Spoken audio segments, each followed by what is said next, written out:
welcome everybody to the second hour of Mindshifters Radio. Today's Monday, January the 17th, 2022. I'm out of breath. I've been outside shoveling snow. My calling number is 563-999-3581 and press 1. And that puts you in the queue to talk to us, and we'd love to hear your comments and questions, because that makes this your show. And while we're waiting on Michael to get dialed in, I'll just make a couple of announcements. One is that tomorrow night, those of you who are in the Still Point Breathing monthly workshops, we're going to do, last Tuesday, we didn't do the breath work because Michael was out of town and I had things going on with Dad, so we postponed it.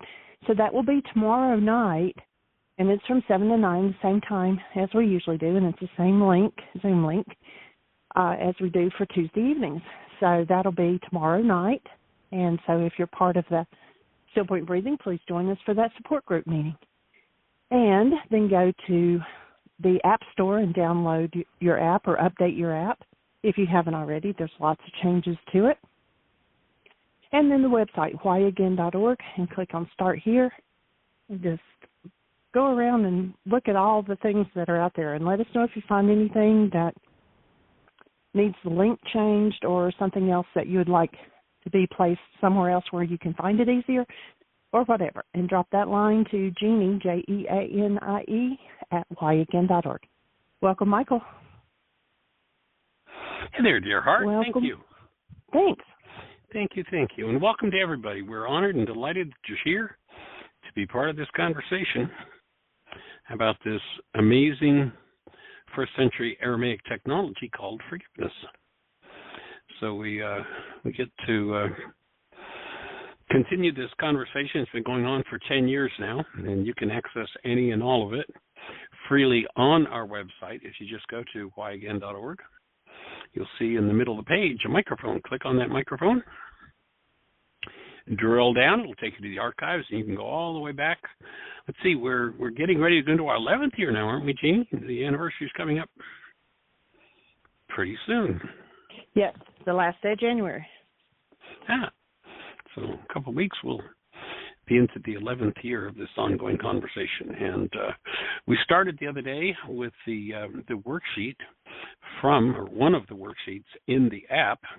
We do have the world's only forgiveness app, and if you want to download it and use it, it's the only app in the world that's designed for you to be able to go through step by step with guidance and instruction how to do the forgiveness process, how to walk through the original Aramaic idea of forgiveness. And so there are two different versions of the worksheet, and so we're now in the shorter version, the abbreviated version of the worksheet, and we've covered up to step 2. We're now starting on step 3. And step 3 affirms once again, if you remember in step 1, the first thing we invite you to do is acknowledge who you are. So in step 1A, I love who am. So you're recognizing yourself as the active presence of love. And, probably one of the greatest mistakes that leads people to pain, to trauma, and to suffering is they identify themselves with what is false and not with what is true. So in step 3, we invite you once again to affirm who you are. So step 3, I love, want. Now, we've laid out in the first 2 steps the circumstances which our mind tells us are the cause of our upset. And remember that when we put the state of our mind on our circumstances, we're now stuck in a lie. It's called denial. When I think or speak as though something inside of me, something is happening outside of me, then I'm living in denial. And in order to be consistent, when I enter into denial, my mind cuts me off from the real cause of my turmoil, pain, suffering, or upset, and connects me to a lie. It's called perception. And perception is a construct of the mind. And our perceptions are constructed out of whatever is called into activity at any given moment in the mind.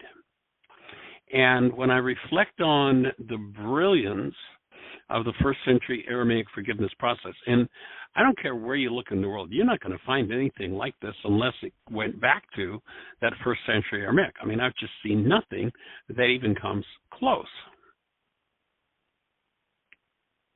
But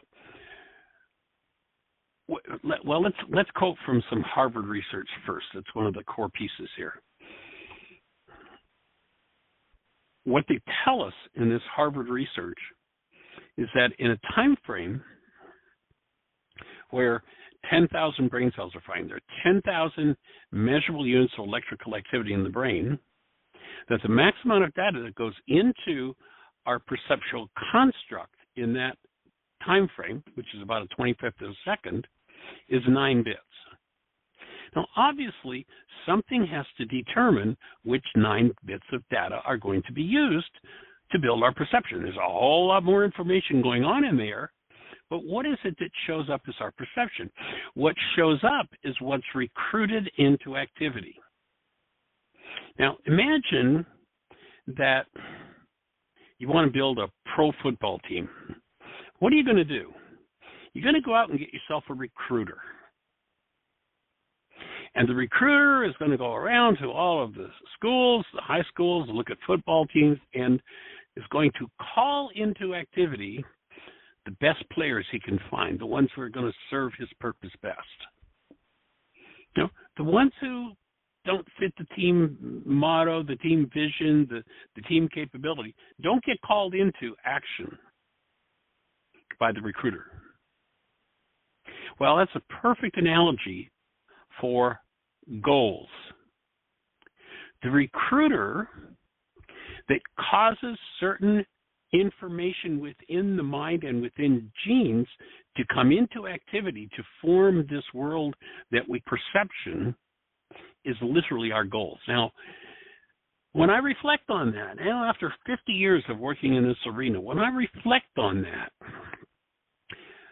the brilliance and the genius of this man Yeshua to understand that what not causes our perception, what causes our perception is the data held in mind, but what's recruited into formulating our perception is key. And of course, if you know what the recruiter is, and you remove the recruiter, what's been called into activity obviously isn't going to function. It's going to have to collapse. Now, we've been taught by the world that we have this pair of windows called eyes, and we look out through these windows on the world and we see what's happening. That is one of the most ludicrous, foolish, ridiculous ideas that has ever existed, and yet you talk to virtually every intellectual in the world, every wise man, every stupid man, they're all going to tell you, yeah, I saw that happen.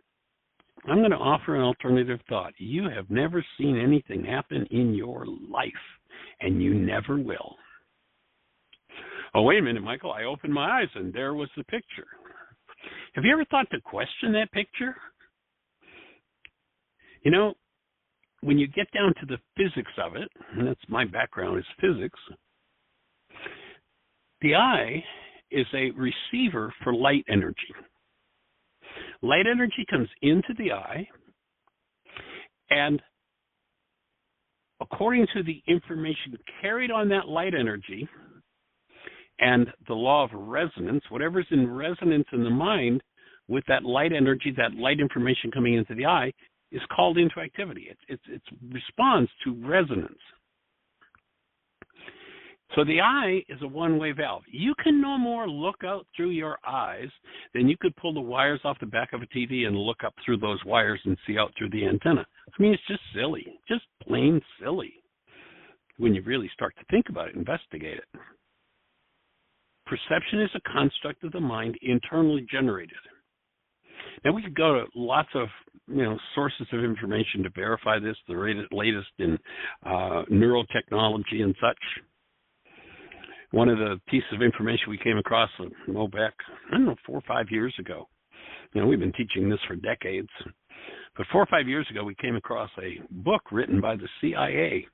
Actually, it's still on their website, and you can go to cia.gov, or you can actually go to whyagain.org, and we've got a link to it. And I have no idea how many millions of dollars the government spent to write this book on human intelligence. And there's a chapter in the book entitled Perception.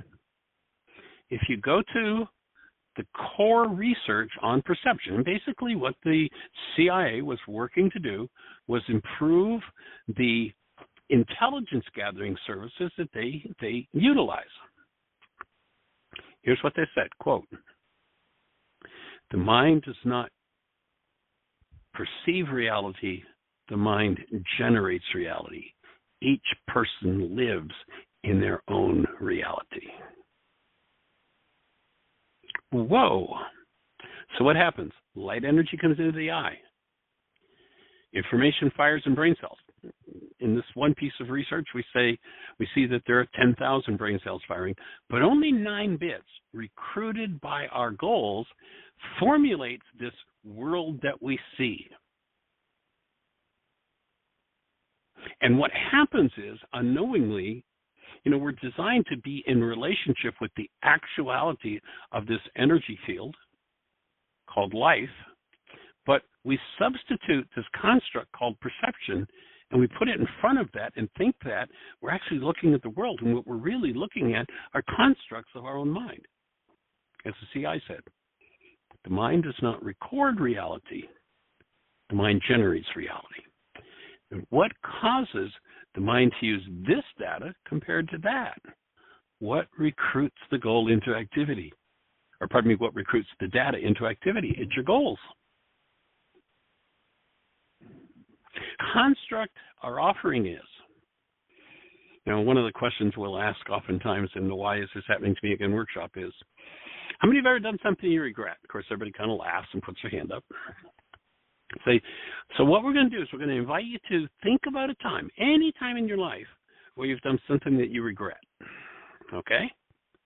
Now, what were you feeling when you did that behavior which you now regret?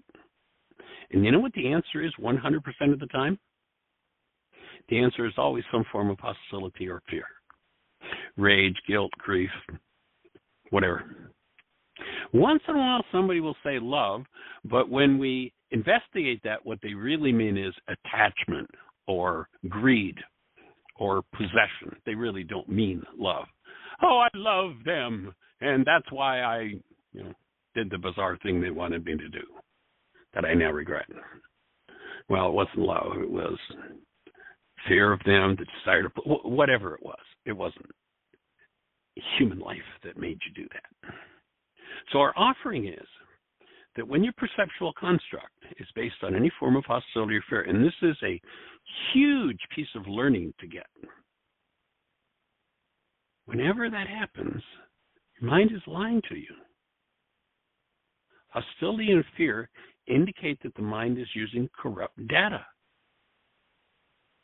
And your corrupt data mind is a lie. And what you want to do before you do anything is you want to collapse the lie. How do you collapse it? You cancel the goal. You get rid of the recruiter. The goal that pulls this particular set of hostility and fear-based data into activity to formulate this perceptual construct, when removed, causes that perceptual construct to collapse. Now the lie collapsed in on itself gives you direct access to what underlies the lie. Otherwise, people say, you made me mad, you made me sad. And they never stop to think that while I'm blaming them, I'm the one who's feeling what I'm feeling. And we've got a test in this work for determining whether or not what you're feeling is yours or not. How do you know if what you're feeling is yours or not? Now, this is a complex one. How do you know? You're feeling it. If you're feeling it, you know that it's yours. Now, if you put it into your brain's image of somebody else, you can pretend it's about them, but the truth is it's your physiology that this energy is moving in. It's you that's feeling it, and if it's based in hostility or fear, your mind is a liar. There is no truth in it. So what you want to do is to collapse its activity. And so the first step to doing that is to recognize precisely what the recruiter is. That is, what the goal is. So step number 3, I affirm who I am again. And in 1B, we named whoever the object of attention was about. So if I say, Bill made me angry, Bill is my object of attention, be 1B. So 1A, I'm acknowledging who I am as love, and 1B, I'm acknowledging who the object of attention is that my mind is blaming my state on. So I want 1B too. And here you want to state in positive words what the recruiter is for this pained perception. What's your goal for number 1B? So think about the ideal outcome for this situation. What is it you want? Now, this is a really important step, because if you don't identify your goal correctly and you do what the Aramaic forgiveness process says you must do, and that is cancel it, the perceptual construct isn't going to fully collapse. So the more exact and specific the actual operating goal in your mind is, the faster that construct is going to collapse in you, and the deeper your access is going to be to the underlying pain.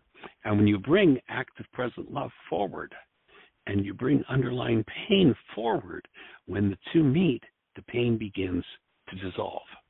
And that's where the forgiveness process happens. So what's the goal that I hold for this object of attention? And then, so you've identified the goal, and then there's actually a little trick that's added here so that I can, and then you'll find that there's still another goal. So I want Bill to cooperate with me so that I can win. I want Bill to pay me what he owes me so that I can pay my bills. So there are actually oftentimes multiple goals operating in this step, and we thank Magda for bringing this particular idea into the worksheet. And thank you to everyone over the years. If you go back to my book and look in the first few pages, I do an acknowledgement of some of the people who impacted this work over the decades of developing it before I wrote the book. I don't know how many names there are now, 400 or 500 different people that I acknowledge there. And, this has been a community corroborative effort to bring this work of forgiveness forward. And I certainly thank and appreciate everyone, and in particular for this idea. Magda, if you're listening, we cherish you and appreciate you. So what's the goal? I want Bill to pay me what he owes me so that I can pay my bills. So that's step 3 in the short form of the worksheet from the app, which you can find in your app store if you type in the words Heartland Aramaic Forgiveness. And then number 4, what I'm looking to do is to reconnect to the presence of love.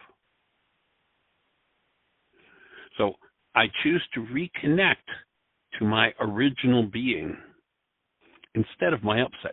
If we've become identified with let's say, an hostile or fearful or victim identity in our minds, then we've identified with a falsehood. I want to change that identification and recognize that if I'm identifying with the weakness of some form of hostility or fear, I've lost my connection to my source, to my original being. So I choose to reconnect to my original being, love, instead of my upset. And you'll see a set of brackets there for the rose and the butterfly story. And the rose and the butterfly story is one that I love to tell at this stage of doing the Why Is This Happening to Me Again workshop, because it just so powerfully illustrates this idea. So let's imagine we have a rose and a butterfly. We give them each an ego. They meet, they fall in love. They have this wonderful time together, this wonderful relationship. And one day, the butterfly up and flies away. The rose, knowing that the love of the butterfly is the most important thing in its life, uproots itself to give chase. What's going to happen to the rose? It's going to die. Why does it die? Because it made something more important than being connected to its source. Yes, the relationship with the butterfly is important, but its connection to the earth and its source is more important. We're offering to you that what the world hasn't taught us is that your connection to your true being is more important than any goal you could think about achieving. If you uproot and lose that in pursuit of anything other than that, then, well, it's interesting. Course in Miracles labels those things that we chase as trifling treasures. And it suggests you put those trifling treasures away. And when you do, then perception, recruited data, when you cancel the goal that recruited that data, collapses. And when it collapses in on itself and gives you access to its root. You know, a good visual for that is we watched back in 9/11, we watched these towers collapse into their own footprint. That's what happens to perception. A free fall right into its own footprint, and now you have access to the underlying cause of the pain or trauma that you put into your brain's image of other people and think that they're the problem and they're the cause. And then there's a reminder, once again, to breathe. Because when we shut the breath down, we disconnect from source. And we inhibit the movement of truth within us. Number 5A, in order to collapse my false reality, be liberated from my hostility and fear, actual mind, and the truth about me and my object of attention, I cancel. You see in Aramaic it says shabag. The word forgive in Aramaic is shabag or shabak, and it literally means to cancel. I cancel my goal for number 1B, and you copy exactly from number 3. And when you're doing the worksheet in the app populates it. So when you answer number 3, that will automatically show up in number 5.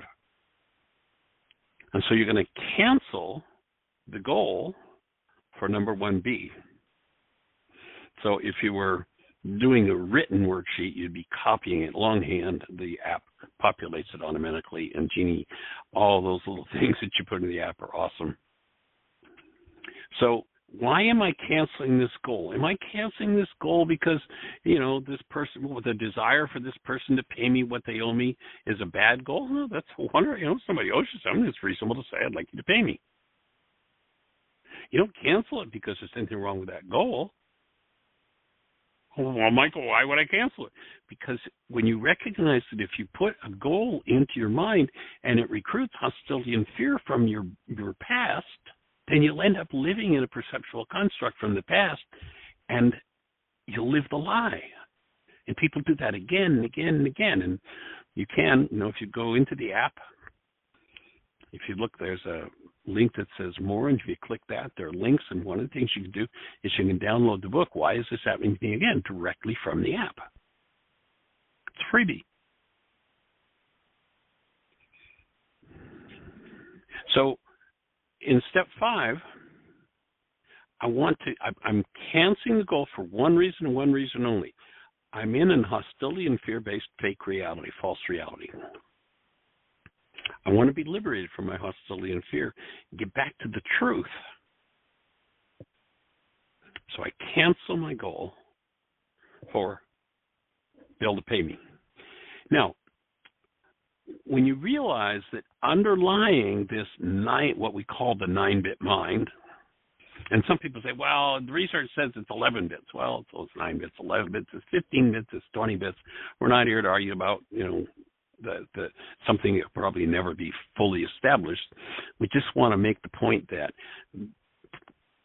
the conscious awareness in the mind is a small fraction of what's going on under the surface. In fact, like an iceberg, if you listen to some psychologists, they'll tell you that as much as 98% of your mind's activity is unconscious.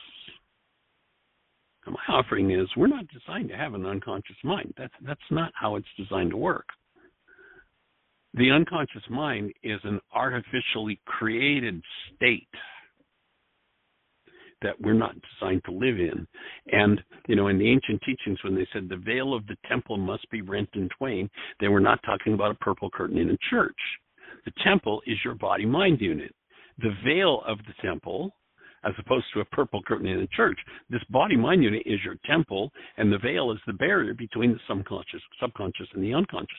The artificial barrier that we have built in order to stay away from, in order to hide from ourselves what it is that we don't want to deal with. And so what we're doing is inviting that veil to open by using the breath and touching into the truth. And so once again, in step 5, there's a reminder to breathe. Now, recognizing there's much more under the surface, if I have, it's kind of metaphorical, but if I have a 9-bit mind and there are 10,000 bits of data moving under the surface, how do I ever become aware of that? How do I ever deal with that? There's not enough space to deal with it. But what Yeshua taught 2,000 years ago is that there is a power in you that can deal with it. It came with the package. It was like a package gift that you were given. In Aramaic, it was called Ruka de Kudsha. Ruka de Kudsha, Rucha, that's actually, I don't say it quite properly. It's one of those guttural words, you say it and you spit all over people because it comes right from back deep in the throat. Ruka de Kudsha in Aramaic is properly defined as a feminine elemental force in us that undoes the effects of ours and teaches us the truth. Now, I know that our male-oriented society and our male-oriented churches have made it a male thing. He, the Holy Spirit. They're the words. That's the translation the Greeks gave it. Got nothing to do with the disembodied spirit being, and it sure is not a he in Aramaic. In Aramaic, the word that describes this elemental force is gendered feminine. So a feminine elemental force in us, and the two main things that feminine elemental force will do if you want it to. Now, you've got free will. It's never going to interfere. But if you want it to, if you invite it into activity, it will, 1, undo the effects of your errors. It literally has the power to reach out through all of the creation, and any particular issue that you're willing to work through energetically will be loosed in the world. Undoes the effects of your errors. And 2, if you're willing to listen and receptive, it will directly teach you the truth. Now, it's hard for it to directly teach you the truth when your mind's trying to explain to you that this person is acting just like your mother did, just like your father did. They're doing it to you again, so you better get your defenses up and puke on them, because if you don't, they'll get you. If your mind's doing all that garbage, really hard for this elemental force to come in and say, excuse me, you notice you've been through this 87 different times with 42 different people, and you're the only one that was there. This is about you, and here's what you need to heal, and I can help you with it. It's going to be hard to hear that if you're yelling and screaming and raging in your hostility or fear about how it's all everybody else's fault that this is happening to you again. The point at which you go, I've been through this 87 different times with 42 different people, and I'm the only one that was here every time. Maybe this is about me, is a really important point in your process. So once you recognize that, and when you look back through the generations, how much unconscious data is there? So in 5B, it's a space to invite that power into activity. Now, I choose, and you'll see that the definition is there as you look through the app at this particular worksheet, in brackets, in Aramaic, Ruka de Kudsha. I usually just shorten that to Ruka. I invite Ruka to incline me toward healing, to restore me to my original nature, love, assist me in keeping love present, and help me come into direct conscious relationship with and remove the dissociated projected parts of my carbon-based memory. So there's several requests that we suggest you make each time you do a worksheet. You'll see that it's shortened, CBM, carbon-based memory is shortened to CBM. What is CBM? Well, if you talk to a modern-day physicist and they check out, or a physiologist and check out your structure, they'll tell you the base element in your body is carbon. Carbon is an atom that is made up of 6 electrons, 6 protons, 6 neutrons. Maybe when they said the anti-love, the antichrist had a number and that was 666, maybe they knew what they were talking about. So, you look at any particular person in any particular situation or conflict, you got a dozen people standing around and let's say somebody comes into the room and does some horrible thing. One person runs off in rage, another one runs off in fear, another one sits there crying, another one is immobilized in fear. If the action that person took were the cause, it would be the same effect in everybody. Obviously, each person has in them a past that formulates the rules for them of behavior and perception. And that past tends to work against living as the truth of who we are. If living in the mind of love, if we look at the religious language, and if we go back to the Aramaic, there's nothing religious about it.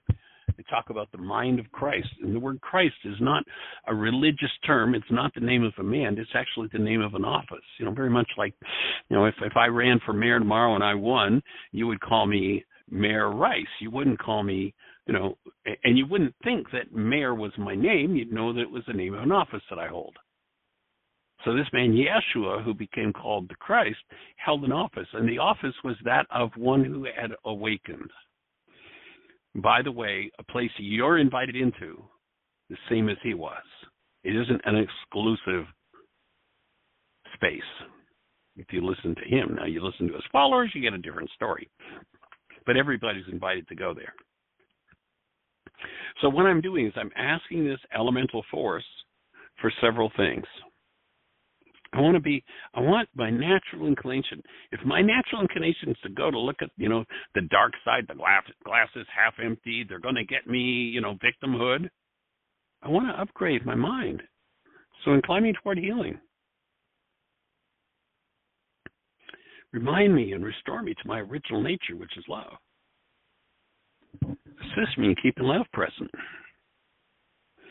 And help me to commit a direct conscious relationship with and remove the dissociated and projected parts of my mind.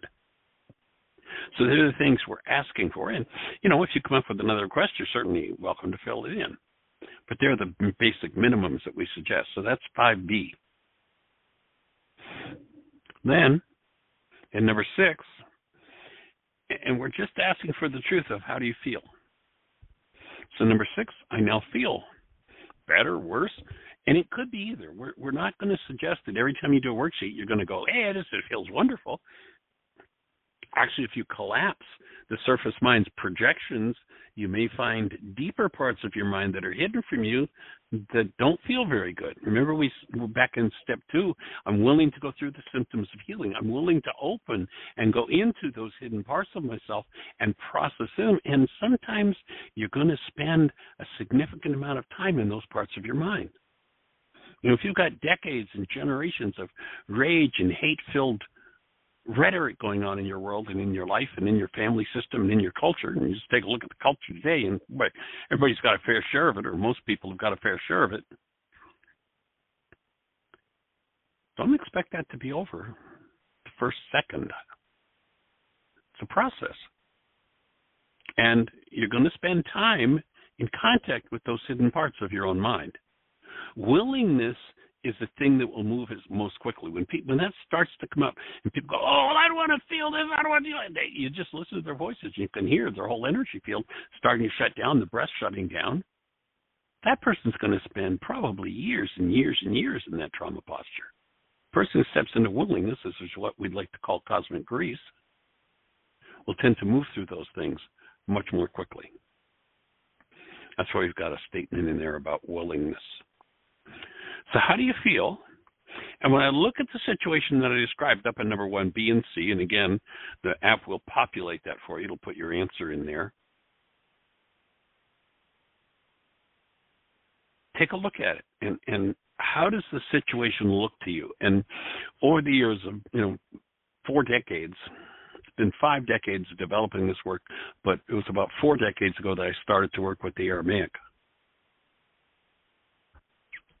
The most common response that I've gotten from people through the years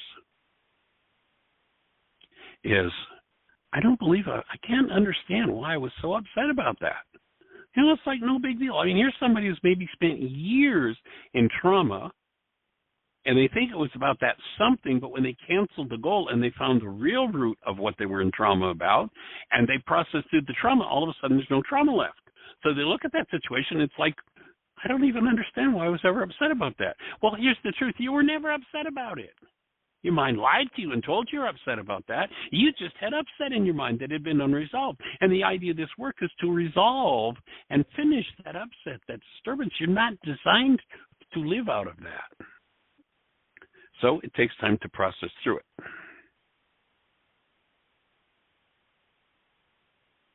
And then, now that you've opened that space, what we're going to invite you to do is go back and look at the goal that you held in number 3. Was for Bill to have paid me. And then I want to look at time in my life where I violated that goal with myself or someone else. Oftentimes people go back and remember, let's see if that was the goal. They might go back to a time when they cheated somebody and, maybe felt guilty. Now all of a sudden somebody cheats them and they want that person to feel guilty. They're just projecting their guilt. They're just trying to get somebody else to play it out so they don't have to deal with it. The idea of this work is to own it. And when you own something in the presence of love, you get to process through it. And remember, in this work, we define processing as the ability to keep love conscious, active, and present when something less than love comes up. So just make note of, and this sometimes can be a very insightful step, when did I violate that goal that I held in number 3 for this other person? And just make note of it. And, that might open another worksheet for you. And then number 7, in number 1B, so I'm going back and looking at who the objects of attention was in this worksheet. And again, the F will populate that for you. So if I'm working on Bill, Bill's name will appear in the blank in number 1, in number 7. So Bill, I acknowledge us for creating truth, perfect love, and so what I'm looking to do at this point is to move my relationship with Bill and my own mind to a place of truth, and a place that out of the Aramaic was called perfect love. And you remember they said perfect love casts out fear. What does that mean? Well, without a big explanation, there are other shows where we spend a lot of time on this topic. In the frontal lobes of a brain, there's a filter. In the brain, there's a filter called Rachma. In the back of the brain, there's a filter called Kuba. When those two filters are active in the mind, as opposed to the hostility and fear filters, that mind was said to be in perfect love. And a mind that's connected in that way can't produce an hostility or fear-based reality. So perfect love casts out fear. Joining with whoever I'm doing this worksheet on, Bill, I acknowledge us for creating truth, perfect love, and then I want to step into what's a loving goal that I'm willing to take action on in regard to whoever I'm doing this worksheet on. So my loving goal might be, so Bill, I can hear that you've had a rough time and you don't have money and you can't pay me, so I'm going to work toward treating you with compassion. Yeah, I still have need for my money and I still have upset about it, and maybe I'll do some more worksheets and clean some of that up, but I'm willing to hear that you've had a rough time this year and you're just not in a position to take care of it. So I commit to having compassion for you and understanding. And that would be the completion of this shorter form of the worksheet. And so completing that, what I'd like to do, Jeannie, is just check and see if there's anybody in the phone queue with a hand up or anything happening in the chat room in regard to questions about this particular worksheet. So do we have anybody out there with any questions, sweetie? And if you're out there listening and some step didn't make sense or you needed a more complete explanation, please push 1 on your keypad, or if you're on one of those stations where we can't see you on our control panel, our call-in number is 563-999-3581. If you call that number, you'll be listening to the show. And then if you push 1, that'll raise a hand in the phone queue, and we'll be having a conversation. So, Jeannie, do we have anybody out there with a hand up in the phone queue or anything happening in the chat room? No, it is all quiet. We got several people on the quiet. switchboard, but no hands are up. Yep. Cool. Okay. Awesome. Well, we'll take a minute. Anybody out there, any questions about anything we've talked about with this worksheet? Any of the principles behind it? Is it all making sense? And if so, then we'll complete that.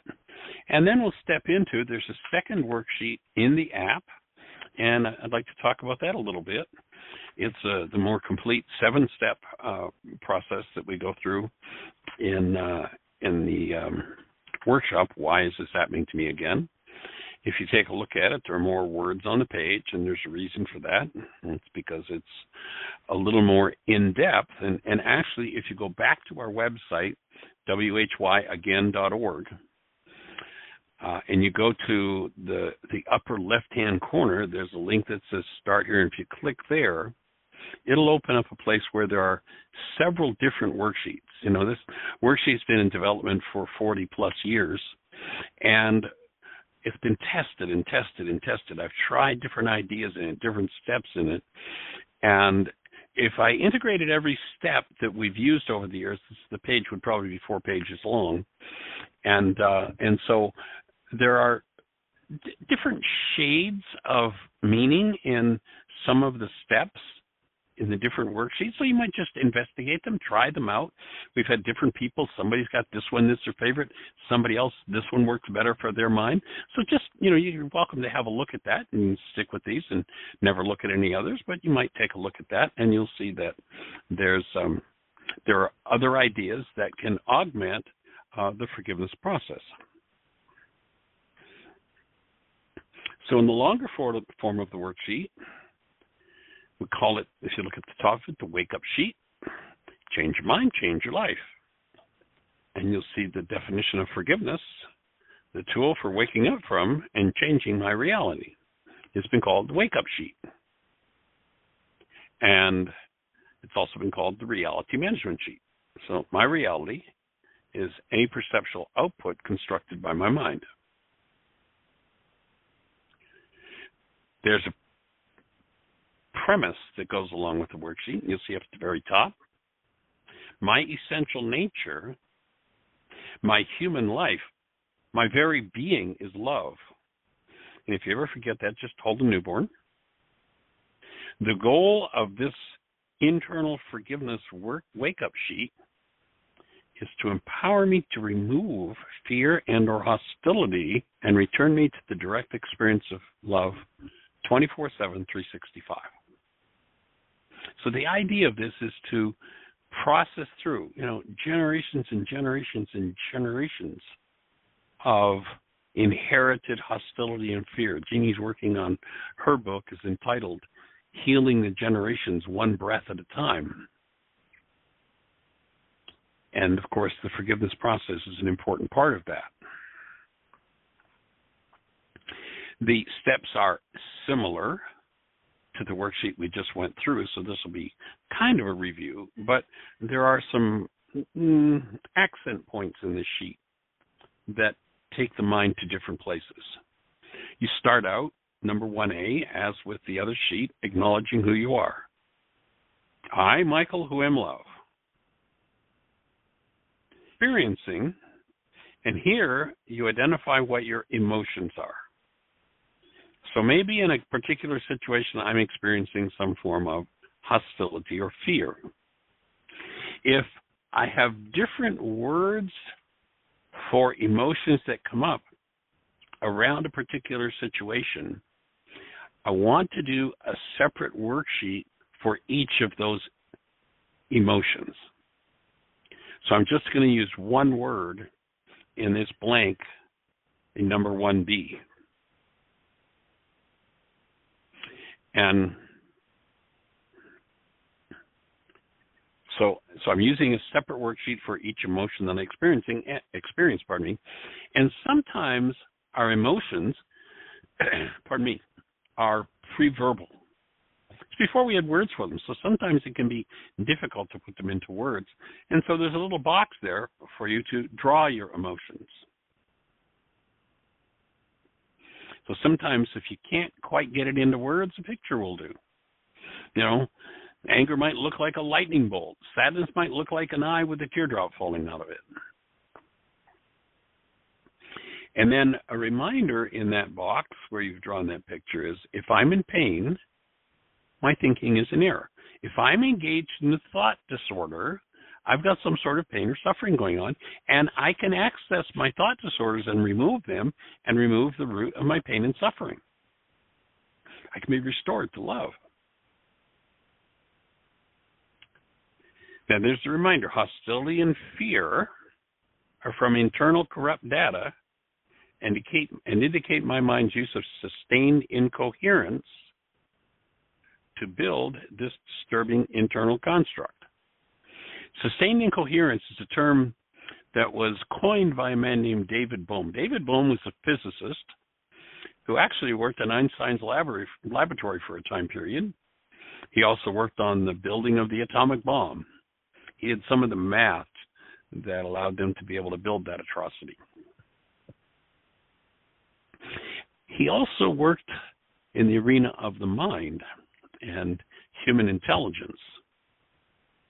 And he defined sustained incoherence is using the same incorrect data again and again to try to solve a problem that it couldn't solve, in essence. So, you know, if I'm trying to blame you in order for me to stop feeling bad, I'm in sustained incoherence because my feeling bad is a product of an energy that's moving in me. Now, I can, you know, lie to myself and say, no, I'm feeling this way because of Bill. No, I'm not feeling this way because of what Bill did. I'm feeling this way because of what's moving in me. And if what's moving in me is causing me pain, I have every right to remove that energetic pattern. And the tool for doing that is called forgiveness.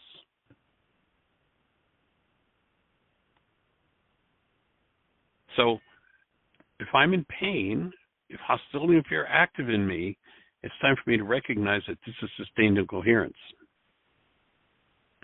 And the construct that I'm experiencing is internal. My denial, so here I'm now teaching my mind another piece of information. It's my denial that causes my carbon-based memory to displace myself as my essence, you know, my experience of myself as love, and tells me that my emotions are caused by my trigger. So my trigger is, again, as in the other worksheet, who's the object of attention? Who am I saying? You know, we'll go back to Bill. Bill made me mad. So Bill is my trigger. Bill is not the cause of my mad. You know, again, notice if I've been through that mad 87 different times with 42 different people, it's about me. It's not about Bill. But when it comes up in me, I have the opportunity to remove it. While it's hiding down in my unconscious, I'm never going to be able to remove it. But when I can own it, I can work through it. So it's my denial that causes this memory bank, this past in me, to create the experience of myself as something other than love. And that somebody else is causing this energy that's less than love to move in me. My story, my reality is that number 1C. So you're going to name once again. Here's Bill is going into number 1C, that first blank. And then I'm going to tell my story. Bill didn't pay me all the money that he owed me. I'm reminded to breathe, because when disturbing energy moves in the average person tries to shut down the awareness of that by shutting down the breath. So you'll see the reminder here to breathe. And then you see there's a little hand that points over to the right. A good question to ask yourself is, if they're the one with the pain, if they're the one with the problem, why am I the one with the pain? Doesn't make sense. If I'm in pain, I need to allow myself to become aware that I have a problem. But if I live in the denial game, they made me sad, they made me angry, they hurt me, I can never own, and therefore I can never get rid of whatever that turmoil or pain is. So simply a good question to ask yourself at this stage after doing number 1B is, if they're the one with the problem, why am I the one with the pain?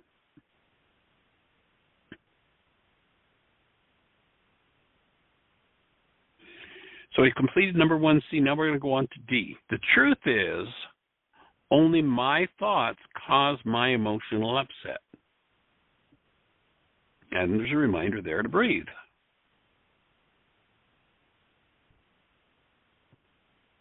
Now, let's take a moment out of the worksheet, and I'm going to just ask you to allow yourself to go through a series of feelings. Let yourself start out and let yourself feel sadness. Notice where you're feeling the sadness in your body. Take a breath. Breathe into that area in your body and let that sadness, fear, rage, whatever it is, let it soften. Purposely, consciously focus and bring love into that area as you breathe.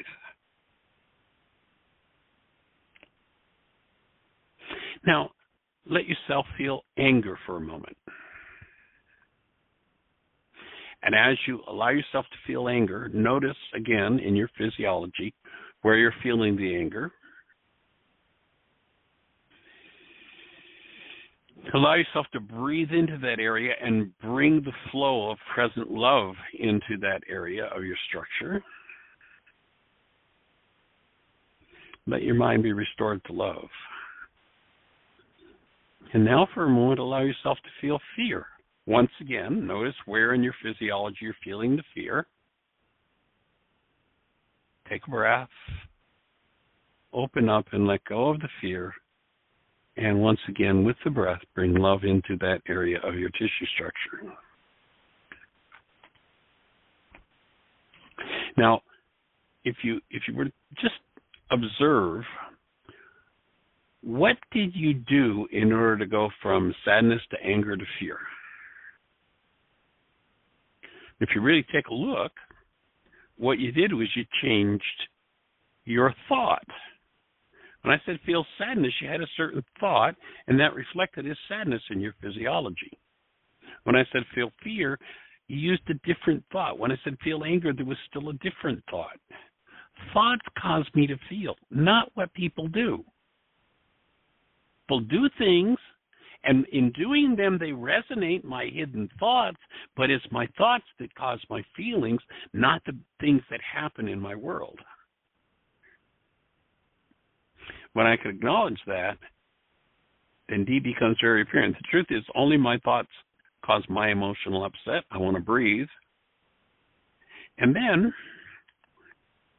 in the same way as we said, whatever your emotion is, you do a different worksheet on each emotion. You do a different worksheet on each thought that you uncover. So the thought, again, using a separate wake-up sheet for each thought, that I use to cause my emotion in 1B is, so if I'm angry at Bill and I tell myself it's because he didn't pay me, I'm telling myself a lie. I'm angry because there's a thought moving in me that causes this anger. So I want to identify the thought behind my anger. And maybe, the thought is, he's a cheat.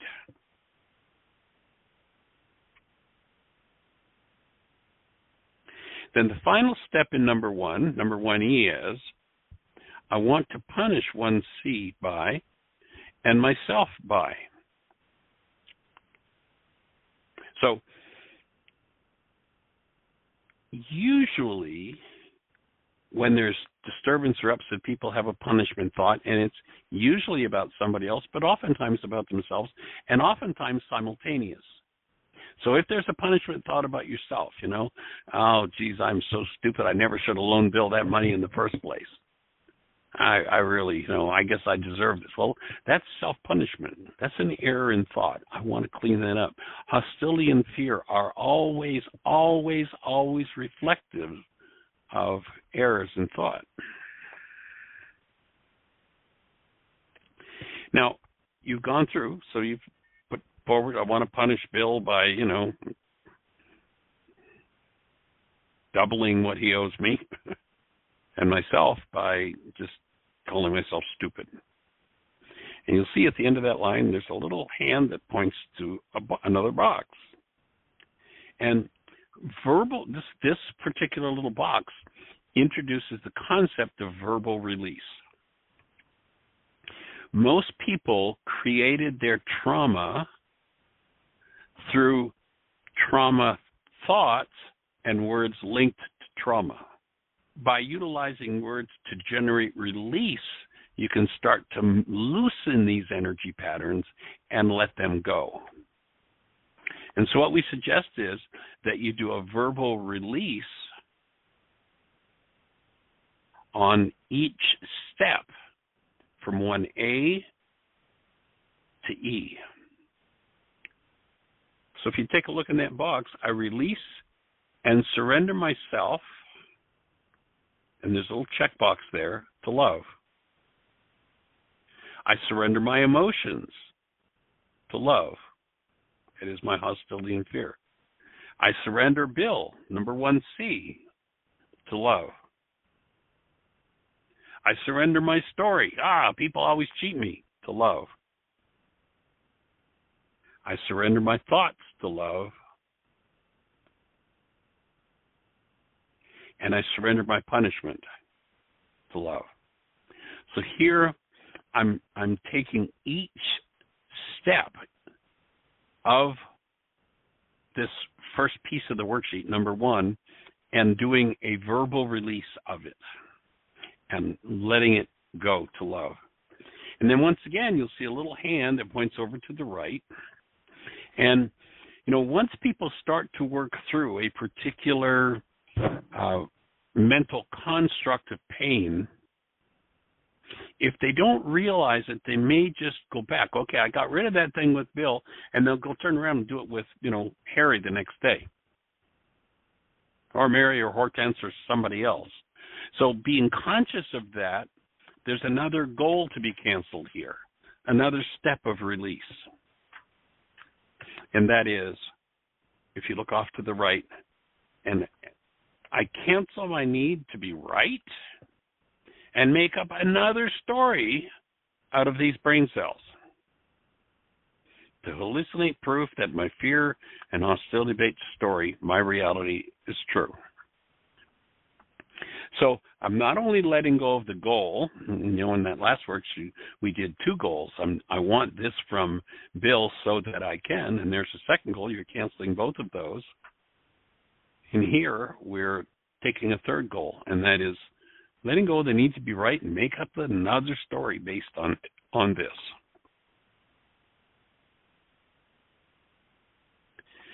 Number 1A,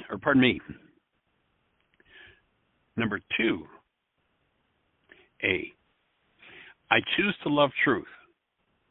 Now, again, we actually need to change the verbiage on this particular step because we're shifting out of the error of love being a verb and recognizing it's a noun. So you can't love truth.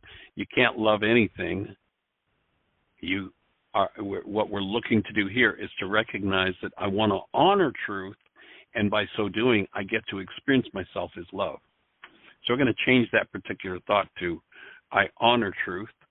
And we're just about to completion point for today's show. Boy, that's gone by quickly. And so what we'll do tomorrow, and if there are no questions, is we'll pick this up and finish this worksheet in tomorrow's show. So we appreciate you being here. Prays for you to have the best year yet of your eternal life, and appreciate you deeply for being with us. Blessings.